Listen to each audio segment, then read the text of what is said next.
Este capítulo de nuestra historia se llama El padre de la democracia moderna, o también Raúl Alfonsín. Bueno, voy a aclarar una cosa. Esto que tengo acá no tengo nada para leer, aunque parezca y se mono de texto, sino que voy mirando las palabras en negrita para no olvidarme nada importante. Que es como lo que tengo acá atrás, pero esto es sobre otra cosa. Así que nada, vamos a hablar sobre esto. Tras años de dictadura, un golpe de Estado y una gran necesidad de hacer un juicio, asume de forma democrática, mediante elecciones, Raúl Alfonsín, en 1983. No recuerdo el año. Tenía una sociedad totalmente en ruinas, arruinada por un terrorismo de Estado. Una deuda externa gigante de aproximadamente 45.000 millones de dólares. Piensen cuánta plata es 45.000 millones de dólares. Piénsenlo. O sea, es mucha plata, son millones de dólares. Había demandas sociales acumuladísimas. Eran años de censura, años de que la gente no había podido hablar, años de todo.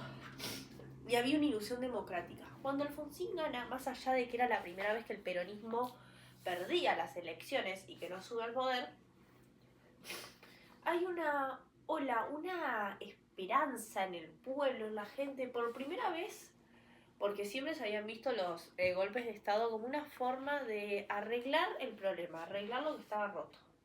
Esta vez las personas creían firmemente en la legitimización de la democracia, que yo creo que es algo que perdimos un poquito.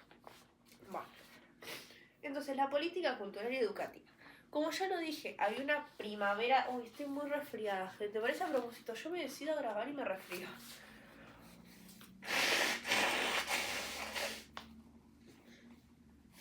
Bueno, había una primavera totalmente democrática, que es algo que pasó mucho. ¿Recuerdan la noche de los bastones largos? Bueno, para los que no sepan, la noche de los bastones largos fue un incidente que sucedió en una dictadura cívico-militar en nuestro país, en la cual estudiantes de la Universidad de Buenos Aires fueron bruscamente reprimidos a la vez que profesores. Muchos tuvieron que exiliarse, dejar su trabajo, dejar de estudiar. Así que tras este fue uno de los hechos que no pasó en la dictadura del 1976, pero me parecía importante remarcarlo. No recuerdo el nombre, voy a buscar el banner, vengo rápido. Sucedió en la dictadura, o sea, recuerdo en qué año fue, pero no recuerdo quién estaba en ese momento. Qué terrible. Juan Carlos Onganía, fue en la dictadura de Onganía del 66. No sucedió en la del 76. ¿Ok? Es algo a tener en cuenta. Que nada, pero lo quería remarcar para que vean que no fue que fue un golpe de Estado tipo que la dictadura del 76 tipo nos marcó y fue culpa de Videla. Bueno, a ver, obviamente lo que hicieron estos tipos, como bien dijo, voy a citar el nombre bien dicho porque no lo recuerdo, Julio César Estracera en el juicio abierto a la Junta Militar. Luego voy a citar esta frase de nuevo, pero señores jueces, quiero decir algo aquí que no me pertenece, una frase aquí que no me pertenece porque le pertenece ya a todo el pueblo argentino. Señores jueces, nunca más. Esta frase, así como suena, muy filosófica, y nos invita a reflexionar muchas cosas, nos dice nunca más. Este juicio, viéndolo yo desde mi visión, no fue solamente a las juntas militares de este momento. Obviamente que estas fueron las personas que fueron presas, pero fue un juicio a reflexionar, un juicio mental para todos los procesos que sucedieron en nuestro país de dictaduras, de golpes tras golpes. Piensen que la del 66, al 76 tuvimos otra. Adivinen en qué año terminó el 66, en el 76. Así que nada, para pensar eso, yo considero que el juicio de las Fuerzas Armadas que gobernaron nuestro país hasta el 83, ¿sí? no fue solamente para estas Fuerzas Armadas, que sí fue quienes tuvieron una consecuencia legal por sus actos, pero yo creo que más de uno obtuvo una consecuencia moral muy importante para que esto, personas, queridos ciudadanos y humanos, no vuelva a suceder nunca más.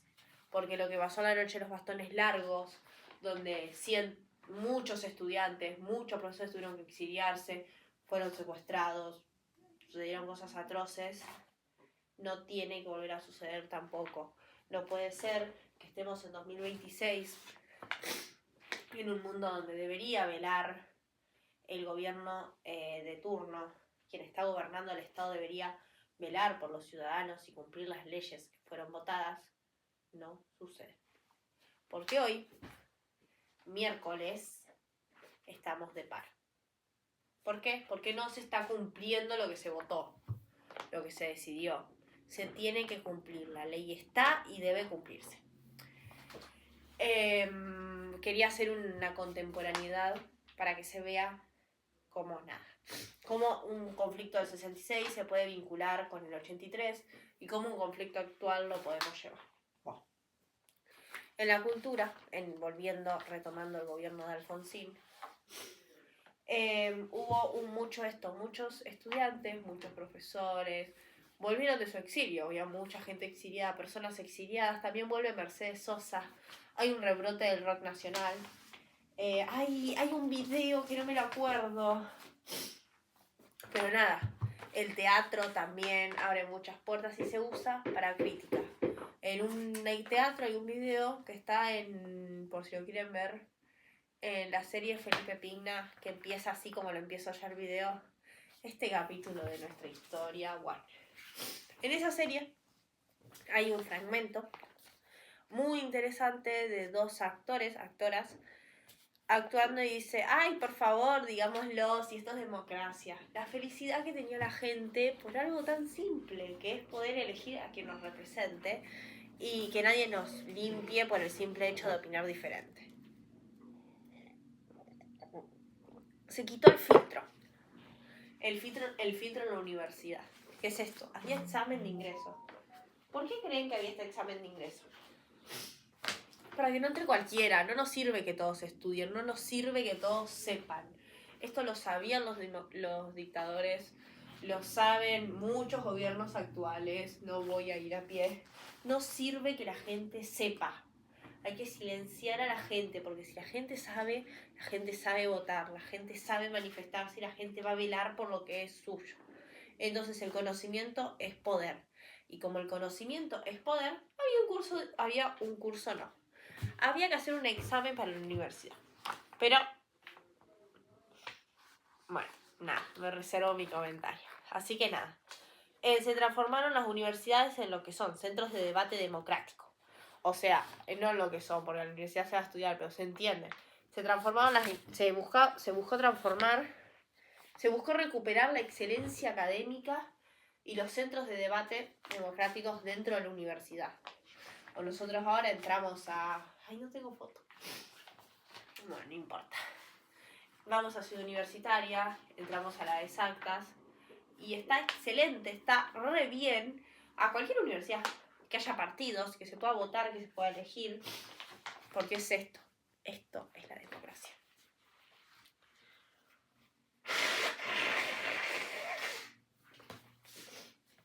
Bueno, es como que se destapó la olla.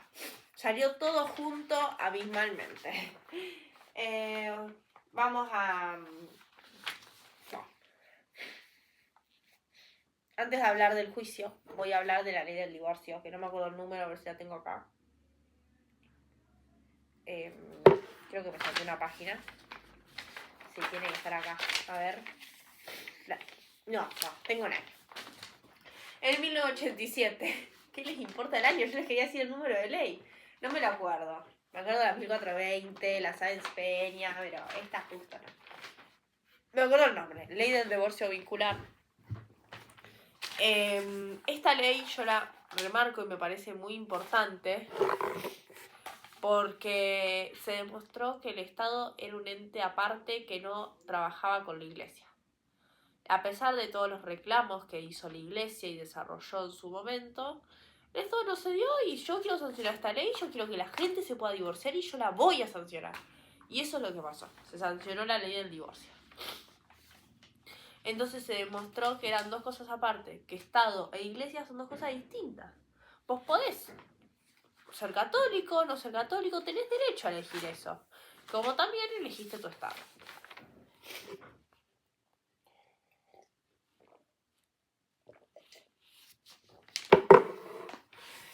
Quiero, importante resaltar, el nivel de pedagogía, porque es algo que me interesa mucho a mí.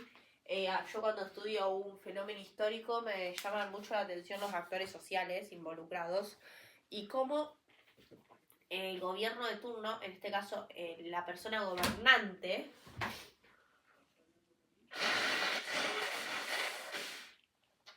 ejerce su legitimidad. Porque yo no voto al primer cara bonita que veo. Bueno, en algunos casos pareciera que sí. Pero realmente eso va más allá, va por costumbre, por leyes, por ideas. Bueno, sin adentrarnos mucho a los tres tipos de legitimidad principales, voy a mencionar que Alfonsín me parece un líder con una pedagogía muy... tenía una gran pedagogía para legitimizarse éticamente, para darse a entender con el pueblo, lo vamos a ver más adelante, que tuvo un pacto, que luego se rompió. Pero nada, esto de cómo él tenía la capacidad, sin guerra, sin conflicto, bueno, conflictos hay en todos lados, hay siempre. Como sin nada, o sea, con su poder de convencer ya es bastante, pero él lograba hacer cosas muy grandes. Por ejemplo, uno de los principales conflictos... Ay, no me resfrié, pero estoy en el iPad y no puedo frenar. Creo, no sé cómo funciona Apple.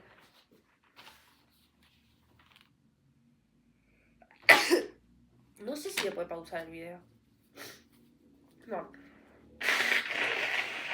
Uno de los principales conflictos que Alfonsín solucionó... No, vale, ya vuelvo. Cualquier cosa lo edito, pero yo me voy a tomar una erotina. Sí, no encontré erotina, pero encontré agua.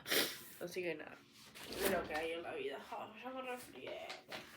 Oh, no importa. Vamos a seguir hablando de Alfonsín. Este hombre tuvo la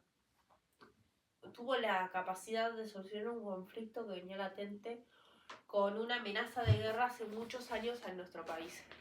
El conflicto del canal de Beagle, como se pronuncia, yo estoy hablando de historia, no de inglés, en Chile, con Chile. Me caí. Convocó un plebiscito nacional no vinculante en 1984, donde el 82% de la población votó a favor de aceptar el laudo papal. Fue una forma así de solucionar el conflicto de una forma democrática sin la necesidad de involucrarnos en una guerra innecesaria. Bueno. Hizo una integración económica con Brasil. Y algo que voy a mencionar que... No lo voy a mencionar porque sucedió más adelante. No tengo que mezclar años de la historia. Me voy para adelante, me voy para atrás. Y aparte estoy hablando de las relaciones exteriores. Bueno. Eso. Que quiso hacer una legitimización ética, pero esto ya lo mencioné de una forma u otra. Así que nada. Pero demostró que el gobierno, el Estado, el gobierno civil era capaz de resolver disputas sin la necesidad de recurrir a los militares. Algo muy importante de comprender, que al día de hoy no seguimos comprendiendo y nos seguimos metiendo en conflictos innecesarios. Bueno. Se enjuició, agradezco totalmente a las juntas militares. Fue un pilar muy ético, porque aparte todo lo que exigían es esto: queremos justicia, memoria, verdad y justicia, no queremos nada más, no se pide ni más ni menos, la historia no se tiene que repetir. Algo que voy a mencionar, supuestamente este gobierno llegó a limpiar a los montoneros. Más que nada. A estos grupos guerrilleros. Ya los grupos guerrilleros, luego de un año de mandato, ya de por sí no quedaban tantos, porque ya se habían limpiado anteriormente. Ya al año y pico, no tenían más guerrilleros que matar y siguieron matando gente. Yo creo que incluso con el nivel de masa de gente que mataban, no sé si 2 años para matar tan poca, porque son vidas, gente. Tenían un plan de, bueno, secuestro, todo eso, y a algunos se les mataba y unas pocas gente, hubo personas liberadas, hay gente desaparecida. Esta palabra que se dijo, esta no la sé citar textual, pues no me la acuerdo. No son personas, no están, son desaparecidos. Como si no fueran nadie. O sea, son personas, son desaparecidos. Miren, lo tengo acá. Lo voy a poner porque lo tengo acá en Instagram. Y creo importante ver esto para que dimensionemos de lo que se está hablando cuando se habla de la dictadura del 76 y lo que llevó para este hombre hacerle juicio a la dictadura del 76. ¿Por qué digo esto? Porque no fue solamente, bueno, le hago juicio, ya está, no es tan fácil. Hubo una transmisión en vivo y fue la primera vez que un gobierno hacía un juicio, algo pasó en su gobierno, una dictadura que fue en su estado, tipo, no fue en su gobierno. Un gobierno enjuició a una dictadura posterior en su mismo territorio. O sea, es muy terrible el coraje de Alfonsín. Lo que hizo es muy valiente y todo por justicia y por el pueblo. Porque a las juntas militares...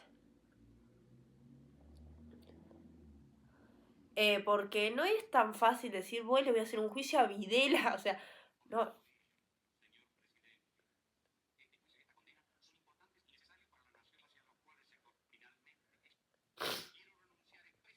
Bueno, este es el que la mencioné yo anteriormente. A toda pretensión de originalidad para cerrar esta requisitoria. Quiero utilizar una frase que no me pertenece, porque pertenece no es la que les quiero mostrar, pero bueno. al pueblo argentino. Señores jueces, nunca más. Silencio en la sala. Yo la había visto en Instagram y no es este el que les quiero mostrar. Miren, este video es terrible. No va al caso, pero yo esto siempre lo quise mostrar y nunca lo encuentro cuando lo voy a mostrar. O sea, esto enjuició el tipo, estos hechos. No sabemos nada de ellos. Nos han quitado lo más preciado que puede tener una madre, o su hijo. Angustia porque no sabemos si están enfermos, si tienen frío, si tienen hambre. No sabemos nada. Y desesperación, Señor, porque ya no sabemos a quién recurrir. Esto pasó durante el Mundial. Se tomó las abuelas de Plaza de Mayo, también personas muy corajudas, porque yo creo que no cualquiera hace eso que hizo esa señora de ir, plantearse y hablar. No cualquiera pide ayuda frente a una cámara, siendo que había una gran posibilidad de que desaparecieras y no volvieras nunca más. Que no volvieras a estar con tu familia. Que tu familia no supiera qué te pasó o que te encontrara muerto, muerta en el río. Por esto y por mucho más, Alfonsín enjuició a las juntas militares. Me parece un tema delicado de tratar, tanto el enjuiciamiento a las juntas militares como la dictadura del 76, ya que fueron hechos atroces y cuando Alfonsín asume, tranquilamente le podrían haber hecho cualquier cosa para que no lo enjuiciaran. Estas juntas dejaron una ley para que no pudieran ser enjuiciadas. Alfonsín tuvo que mandar un proyecto para poder sacar esta ley y así poderlos enjuiciar. Esto demuestra lo difícil, el proceso que conllevó. No había pruebas, habían quemado todo, destruyeron todo. Es como los nazis en el holocausto, que destruyeron los campos de concentración y quedaron ruinas. A ese nivel es la atrocidad que sucedió en nuestro país. Y por eso no se tiene que repetir. Yo les quería mostrar el video, el de no son 30.000, ese les quiero mostrar. Ese es el que le quiero mostrar yo. No son 30.000. A ver si es este. No, pero este es el que habla Milei. Acá. Creo que es este. Fueron 30.000 los desaparecidos. Son 8.753. Un país con 30.000 desaparecidos, un país con una tradición. 30.000 detenidos desaparecidos en No Argentina. fueron 30.000 y lo dice tu propio gobierno. Para nosotros durante los 70 hubo una guerra. Esta palabra fue usada en el juicio. Yo ahora no encuentro el video. Pero ellos decían que lo que hicieron en nuestro país fue una guerra. Una guerra contra tus propias personas de un territorio. Es terrible, gente. No hay que hacer una guerra contra un país vecino, contra nadie. Para eso formamos el Estado. Para no vivir en guerra. Y al día de hoy las personas no lo entendemos. Y en esa guerra, las fuerzas del Estado cometieron excesos. El gobierno dice que ustedes son mentirosos. Excesos. No quiero ni mencionar mi opinión de las atrocidades, pero obviamente no estoy de acuerdo porque considero que por más que este gobierno llegó, me estoy yendo un poco de Alfonsín, pero creo necesario hablar del tema, porque es un tema que a mí me toca, a mí me duele, por más que yo no tengo familiares desaparecidos, por más que yo nada, por más que yo obviamente no viví en época de democracia, de dictadura. Yo considero importante, muy importante, la memoria y verdad y justicia.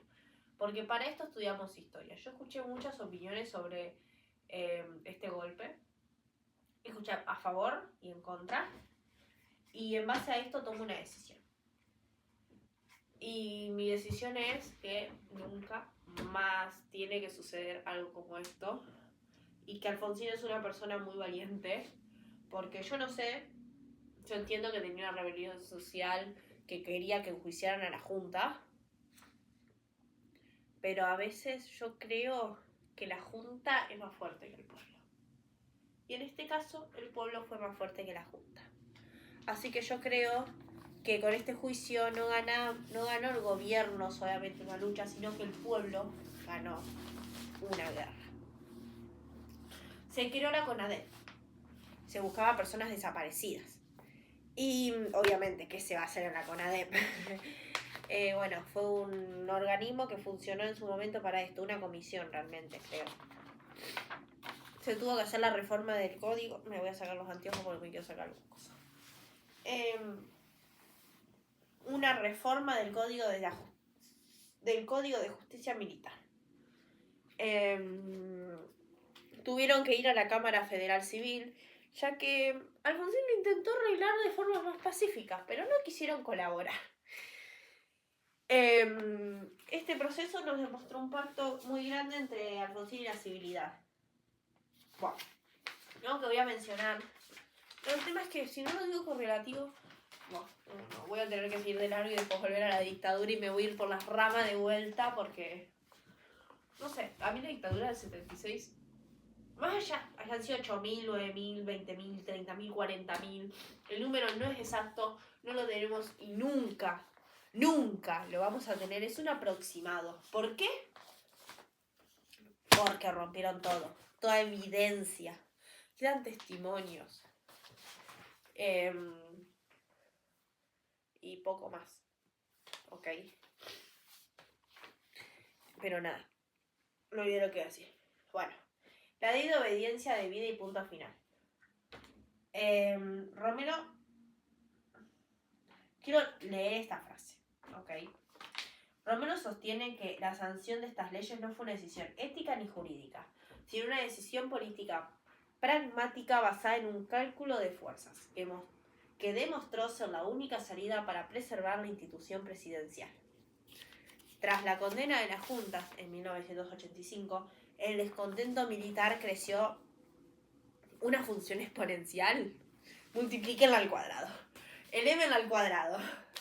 Un desastre. Exponencialmente creció muchísimo.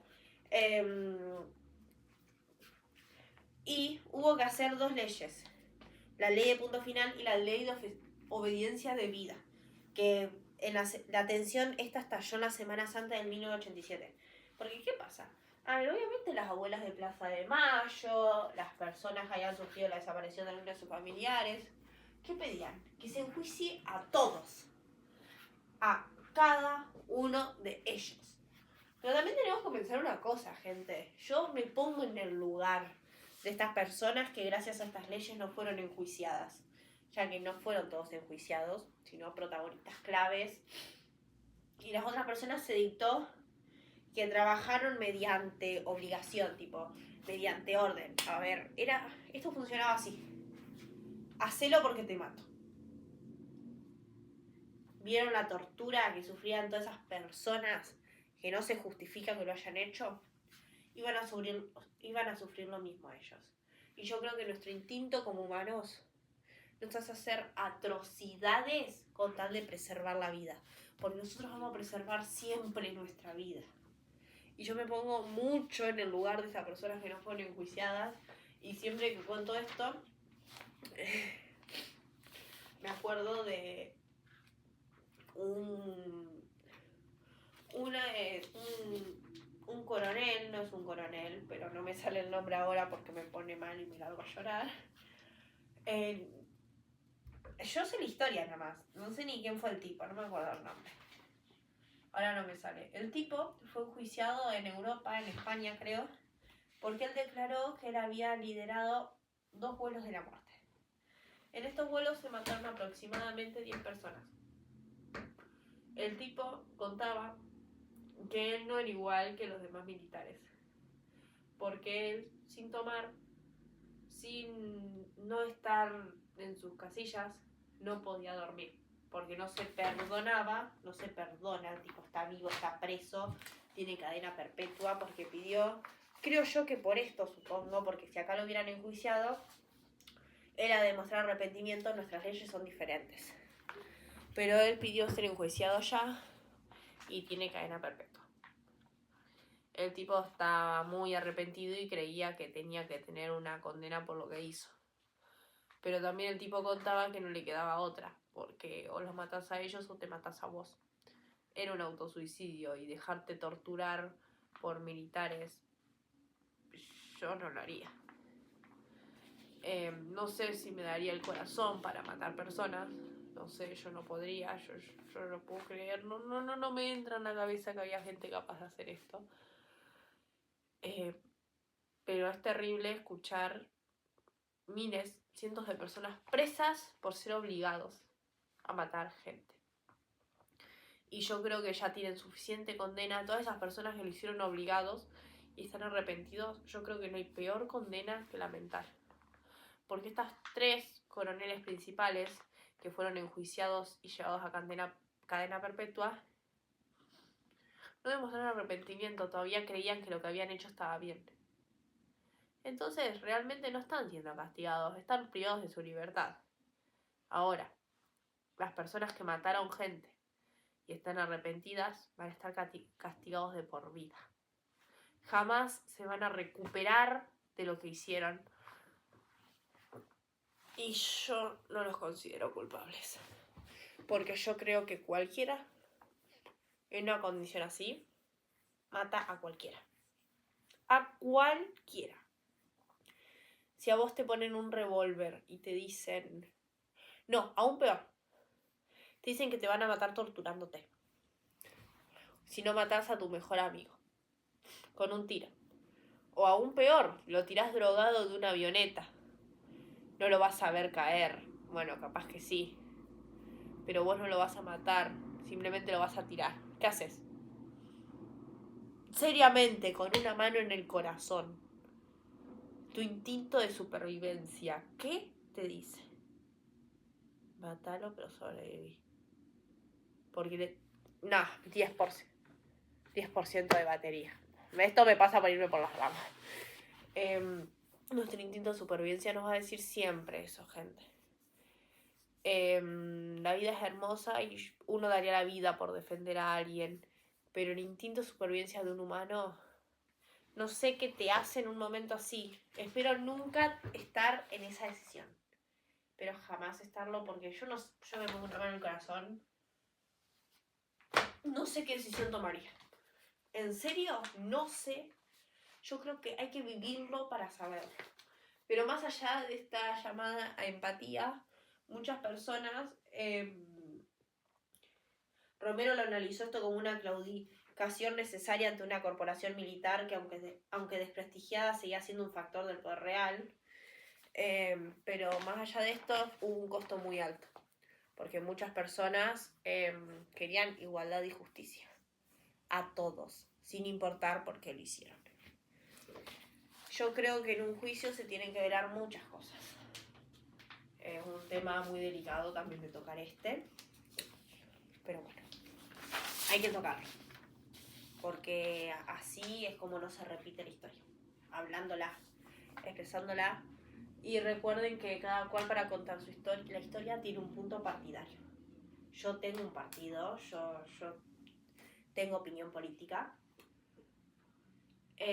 así que es muy probable que en el video se note. No me escondo. Así que nada, siempre recuerden que hay que tomar diversos autores para ampliar. No nos podemos quedar en lo que dice uno, dos, porque no va a ser tu opinión.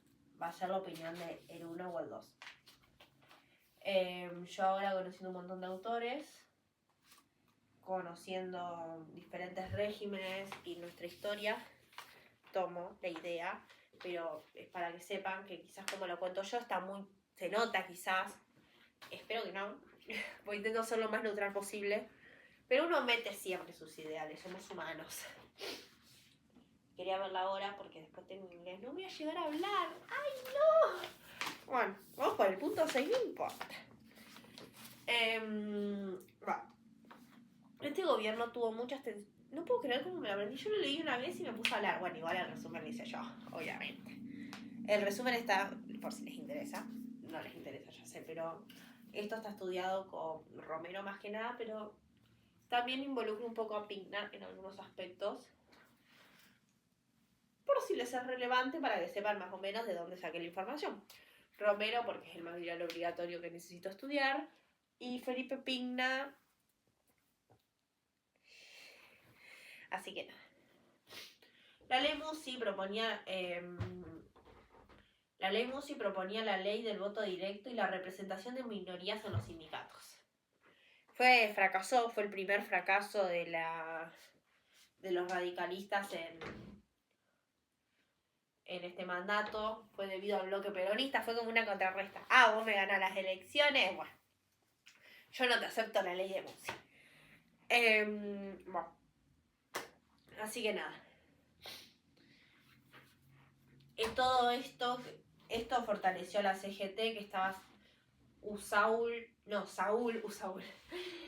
Ubaldini. Hubo 13 paros generales en el transcurso del mandato de Alfonsín. Hubo 13 paros que no me dan las manos. 13. 13 paros. No, tengo medias, bueno, no importa.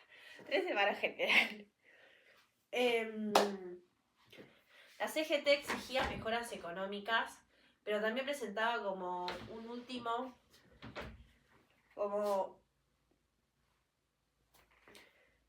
ante los planes de ajuste del gobierno, un pare. Yo esto no lo quiero, no te lo voy a aceptar, así que nada.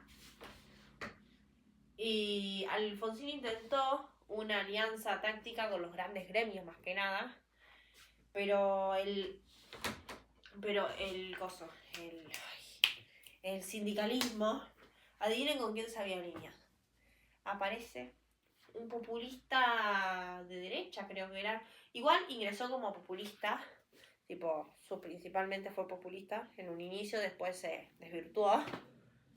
Menem resurge del fondo de las praderas. Carlos Menem, vamos a hablar más adelante de él, pero ya se viene alineado con Carlos Menem. Así que para Alfonsín, no, mentira. Nadie lo mató, pero luego entrega su mandato a Alfonsín. Bueno. Hubo una política económica de Bernardo Ginsburg. Los nombres los leo porque soy malísima hablando. Bueno, Dan, a veces me trago, parece que tengo una papa en la boca a veces. Así que nada. Me cansé. Me voy muy por las ramas. Porque a mí me gusta que cuando me explican se vayan por las ramas. Entonces yo soy igual. Porque me gusta que sean así. Así que nada. El primer ministro de Economía de Alfonsín, Bernardo Ginsburg, tenía un enfoque de corte del keynesianismo y fuertemente voluntarista era. Bueno, sí, ¿no? Tenían una premisa básica. Me iba a poner a explicar lo que es una premisa. ¿Ven que yo no sirvo para esto? Creía que el crecimiento económico se debía anteceder ante cualquier ajuste. Esto es lo que yo quería decir adelante. Intentó decir al FMI, escúchame, yo sé que tengo una gran deuda con vos, pero ¿podemos pactar algo? Porque fue en dictadura, las juntas militares. Un chamullito. Le metimos un chamullito, pero más allá de pensar que nos iba, más allá de lo que pensamos que nos iba a beneficiar, bueno, ya está, empatía, estamos bien, acomodamos, con unos pesitos arreglamos. No, Alfonso, no, ¿qué hiciste? ¿Qué hiciste, Ginsburg? El FMI recortó los desembolsos. Los acreedores internacionales bloquearon el crédito. Y los sectores empresariales locales respondieron con una remarcación de precios. O sea, nos salió todo mal. Adivinen qué alimentó esto en Argentina. ¿Qué tenemos siempre y nunca la cortamos y siempre vuelve a haber? Inflación. Algún día voy a editar los videos y cuando hago así voy a poner la palabra inflación. Bueno. Por ende, el resultado que fue un fracaso rotundo. Y a principios de 1985 la inflación se volvió totalmente incontrolable. Las reservas se agotaron y la sensación de caos económico amenazaba de vuelta la estabilidad política. Recordemos que con crisis económica va a haber crisis social. Con crisis social seguramente vaya a haber crisis política. De por sí con económica ya hay política. Tenemos la amenaza latente de un nuevo golpe de Estado.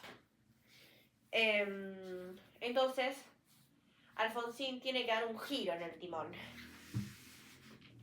Gira el timón así, salva el barco y reemplaza a su ministro de Economía por Juan Vital Souroville. Juan Vital Souroville era mucho más ambicioso que este buen hombre. ¿Qué hizo? El plan austral. Le sacó 2 o 3 ceros.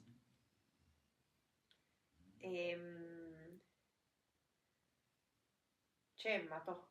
Bueno, le sacó 2 o 3 ceros, no me acuerdo, al peso y generó una nueva moneda, el austral. Esta parte del video de Pigna también está buenísima por si la quieren ir a ver. Está muy buena esta parte, justo. Entonces, el compromiso estatal de emisión cero para financiar el déficit y un congelamiento generalizado de precios, salarios, tarifas, servicios públicos. Así que nada, eso. Romero, mi buen amigo, fiel no voy a decir lo mismo el día del Barça. Romero destaca que tuvo inicialmente funcionó. Pero había un problema en esta política. Sí, claro, te arregla el problema inicial, te baja la inflación, todo bien, consolida temporalmente el poder de Alfonsín, porque realmente lo que Alfonsín necesitaba era esto, se veían elecciones, gente. Así que nada, tenía que ganar las elecciones legislativas. Se venían eso, las elecciones legislativas. Y en una crisis política, económica, social, todo junto, vas a ganar las elecciones legislativas. Pero obviamente que no. Entonces, tiene que solucionar de alguna manera este problema. Pero, tachaba, es como tapar, no podemos tapar el sol con una mano. Esto es así. Y esto es exactamente lo que hizo, en mi opinión, el Plan Austral. ¿Por qué? Porque no arrancaba la raíz del problema, emprolijaba las hojas. Entonces, al hacer esto, para 1987, encima que había una gran oposición de los sindicatos y los grupos de interés, para 1987 la inflación rebrotó totalmente.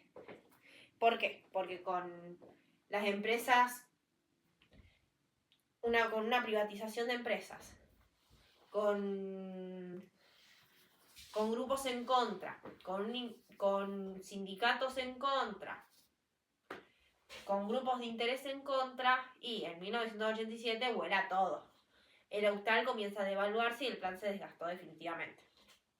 Entonces, deja al gobierno prácticamente en bolas, en pocas palabras. Bueno, son y 25 recién. Voy a tratar de llegar. Voy a ver cuánto me falta, a ver cuánto me puedo ir de las ramas.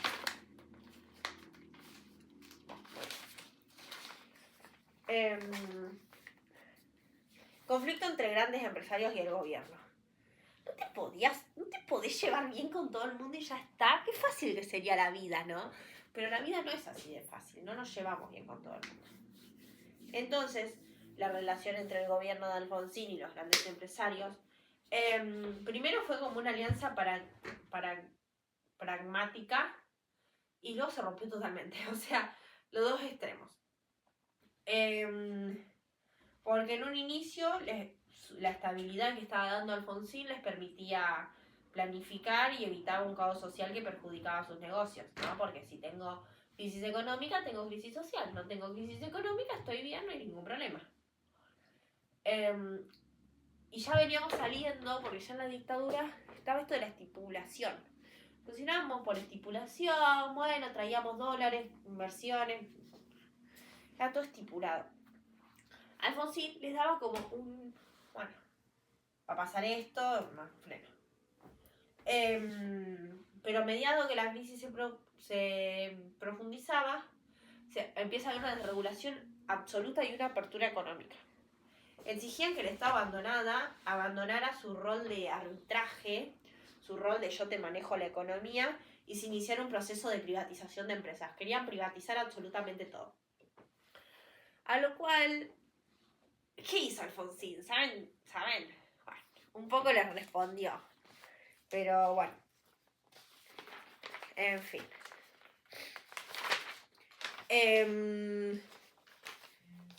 Como no les respondió tanto como que ellos querían, porque tipo el conflicto estaba muy paren que me sonó 2 veces el teléfono, me es raro. Ah, es mi mamá, a ver. Bueno. Nada, es un video, puedo seguir. Intentó, voy a leer esta palabra, tecnócratas, ahí está, pues si no sé pronunciarla. Es como que Alfonsín intentó designarle a estas personas lugares cercanos, tipo les intentó dar puestos clave, como para decir, bueno, yo te doy un puesto, vos bajas un cambio. No, las empresas no estuvieron conformes con este puesto. Entonces empezaron a retirar sus capitales y apostar en contra de la moneda nacional, sí. Fue como que los grandes grupos le terminaron soltando la mano a Alfonsín en cierto punto. Y por ende el radicalismo perdió totalmente su base de apoyo productivo que tenía desde un inicio, quedando atrapado entre la hostilidad sindical y la traición empresarial. O sea, venimos mal con los sindicatos, estamos mal con las empresas, tenemos 5% de batería, estamos mal con todo el mundo. Pero Alfonsín hace un pacto con la civilidad. Bueno, ya vengo, voy a cargar el coso. Voy a tener que editar el video. Bueno. Ahora seguimos hablando del pacto de la civilidad. Bueno, volví a hablar de la merienda, así que voy a hablar mientras como y tomo coca. Antes no me gustaban. Ahora, creo que quedamos. Me gusta sacarme los anteojos para merendar. En el pacto de Alfonsín y la civilidad, ¿no? Creo.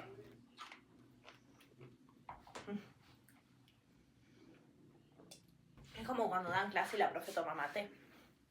Bueno, así. No veo nada sin anteojos, pero... bueno, no importa. Bueno. Esto es lo que yo ya mencioné anteriormente, que Alfonsín era como si fuese un pedagogo social. ¿Por qué decimos que era como un pedagogo social? Porque él logró que, por ejemplo, antes la gente peronista yo soy peronista, unirse con un sector heterogéneo de la sociedad, trabajadores, clase media, se denominó esto como civilidad. Que eran personas de dejar de sentirse representadas simplemente con su ideal político o con su margen, por ejemplo, peronista, y sino que formara parte de ser de un colectivo que se representaba como ciudadano bajo la ley. Ya no era, no, yo soy peronista, punto, yo voy a votar a los peronistas nomás. Sino que se abrían a cualquier estructura que fuese democracia. Tipo, se creía que era una recuperación de la Constitución y el Estado de Derecho para garantizar la paz social. Por esto se dice que Alfonsín era un pedagogo social, tipo. Así que nada. ¿Está bien?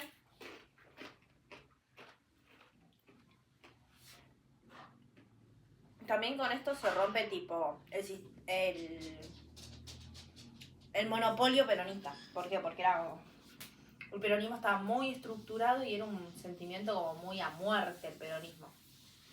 Y con esto como que se perdió un poco. Pero este pacto duró solo un tiempo. ¿Por qué?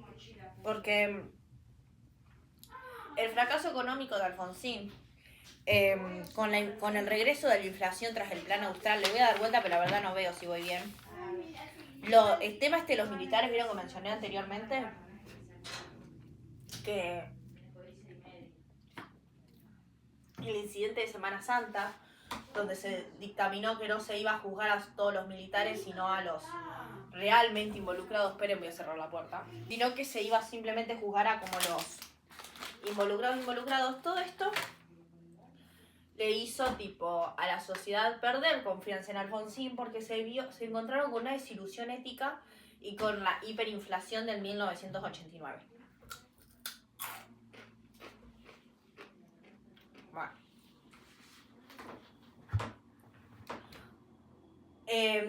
Se tuvo que reagrupar los partidos tras las legislativas del 87. Hubo una derrota catastrófica por parte del radicalismo en las elecciones de septiembre del 87, donde perdieron la mayoría de diputados y la mayoría de gobernaciones también. Así que en este tipo vacío, el peronismo dijo, vamos a hacer la renovación peronista. Este sector buscó modernizar al PJ. Tuvieron un líder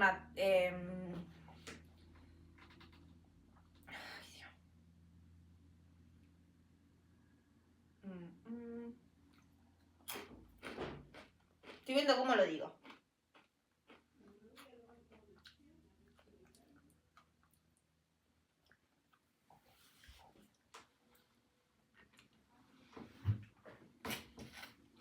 Bueno, este reagrupamiento obligó al radicalismo a buscar tipo un auxilio en la oposición. Porque se renueva la oposición y hay que buscar como... Y en el PJ se abrió tipo sí. Lo que pasa es que yo no hablé de Menem todavía, me parece, no me acuerdo. Y si yo no di el inicio a Menem, sí lo digo, ¿no? No, claro. Tengo mal hecho el guión. Yo acá tengo mi guión. Lo tengo mal hecho. Yo primero tendría que haber hablado de Menem. Bueno, no importa. Cambia el rumbo del país tras una figura populista que creo que ya mencioné igual un poco anteriormente, Carlos Menem.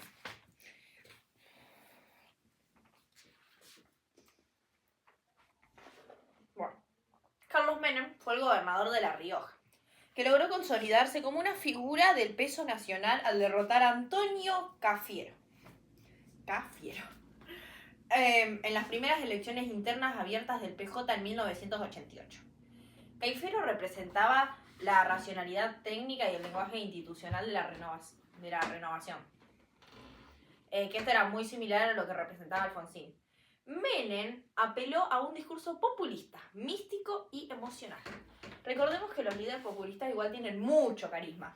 Entonces yo creo que siempre que vea un líder populista contra otro líder de cualquier otro partido político, para mí gana el populista. No porque sean mejores, sino porque tienen una capacidad de convención mayor.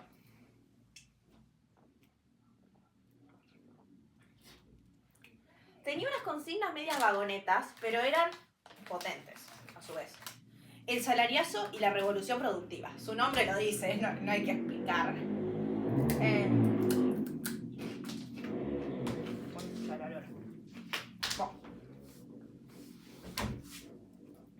Y como ya dije anteriormente, lo que principalmente lo caracterizó a este líder fue su carisma.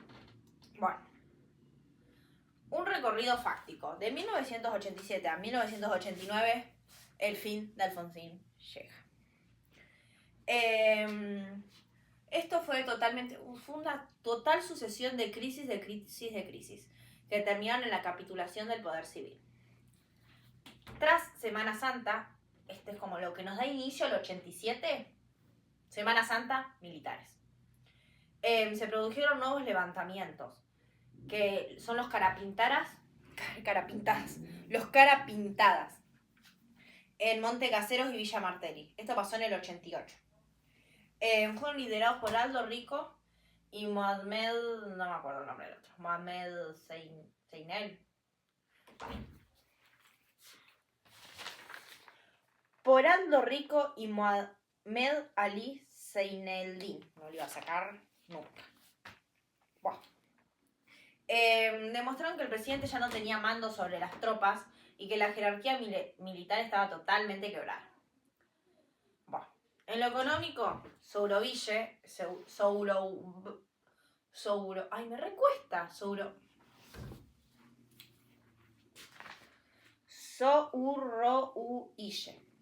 lanzó el plan de la primavera en 1988. Recordemos que la primavera siempre es algo como que florece, lo plantamos muy lindo.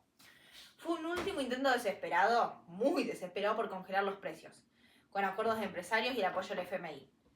Pero el plan falló horroríficamente.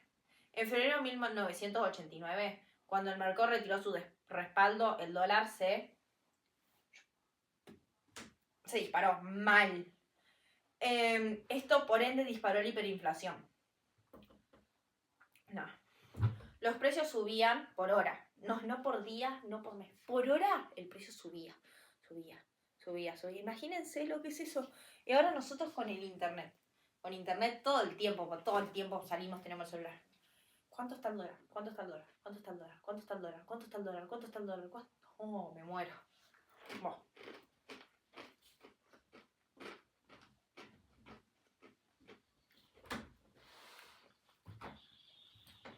En medio de todo este desastre, un grupo de la ultraizquierda asaltó el cuartel de La Tablada. ¿Qué permitieron con esto? Que las Fuerzas Armadas digan, ¿vieron? Nosotros tenemos poder acá. Y se presentaron como los salvadores del orden, una vez más. No vengan a llegar a defendernos, por favor, porque hacen las cosas estupendo.